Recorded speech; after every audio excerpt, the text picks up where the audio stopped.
Thanks for listening. This is a long COVID interview that I did with BBC Radio London. Glad you're okay. We're glad you're okay. You definitely need a carrot cake or something, right? Listen, I do indeed. Nick, we've been talking about COVID experiences, and I just shared mine talking about how I'm still seeking a space to just, reconnect with friends and maintain certain bonds. Like, how has your COVID experiences been? Well, I think as some people know, you two, especially, I'm long COVID, and it's been horrendous. It has changed my life negatively quite severely, and unfortunately I'm not alone. I'm one of several 100,000 people who are the same, and I've lost a lot of physical capabilities. I've been as low as I could possibly get low in terms of my emotional well-being and my mental health well-being.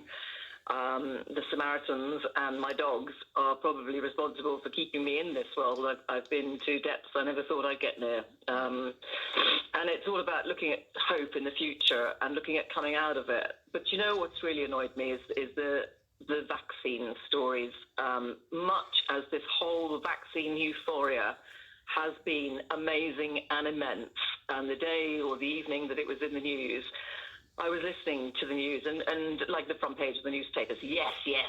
There was this humongous, euphoria, and then it's sort of, everybody was, world's going to get back to normal, everything's going to be okay. And I was really, really unpleasantly challenged by this. One way thinking, I don't want to jump the chickens and we haven't tested this. And everybody, that 43,000 people that have been in the trials, none of them have had the virus in their system for more than sort of 4 months. What happens in 4 years? What happens in 2 years? Do we have any testing of the long-term ramifications of this? And it's the first ever RNA vaccine that's been made for people. It's only ever been used on animals before, an RNA vaccine. Nick, my head is worried. I hear that. And vaccines, they do take a long time to test because they do wait for years to see what could happen years down the line. But one of the things is there's never been such a globally concerted effort together to create something. Now, that being said, what would you like to see happen instead? What's the solution for you, Nick? For you particularly in your current predicament of long COVID? Okay, so this is an approximation. $1.3 trillion has been spent on the effort to find a vaccine from millions of people, many hundreds of good scientists worldwide.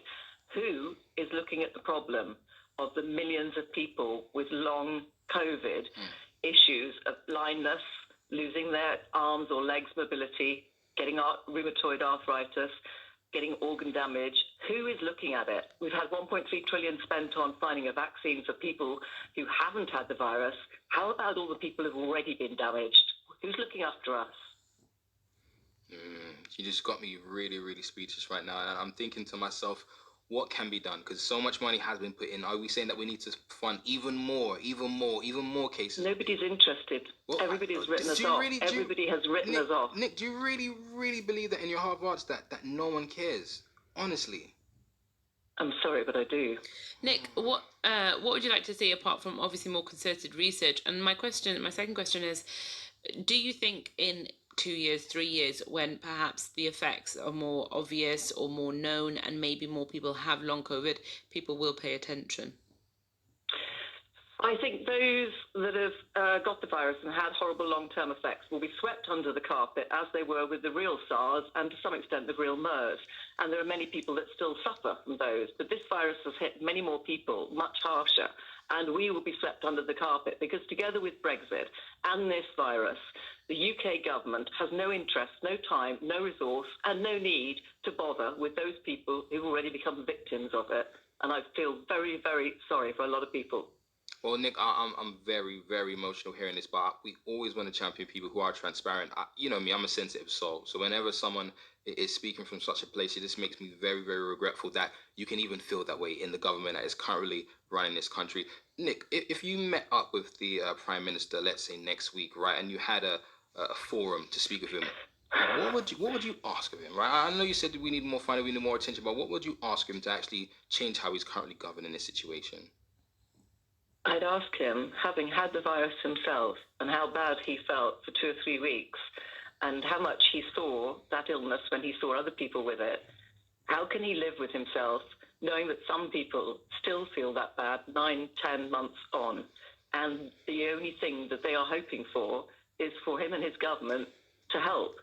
And there is no help. The promise of research and opening centres to help has manifested into, to our knowledge, and I say as a group of long COVID people, just one centre has opened, just one centre in the whole of the UK. What does he do at night that he can live with that? Listen, I definitely don't have any sort of contact with him myself, but I would honestly want and urge people to continue spreading that question, because you know what? Maybe there are people out there who don't have the confidence that you do to really address these situations that people are going through without speaking up. And I'm glad that you do speak up, Nic. Maybe there is more that we can do on air. Please keep on calling us so that we can continue to express and expose these views and experiences, to the wider masses. Because you know what? Something needs to happen. Nic, thank you so much every time for calling us on the show. Thank you. I am very, very sensitive. I'm sending you so many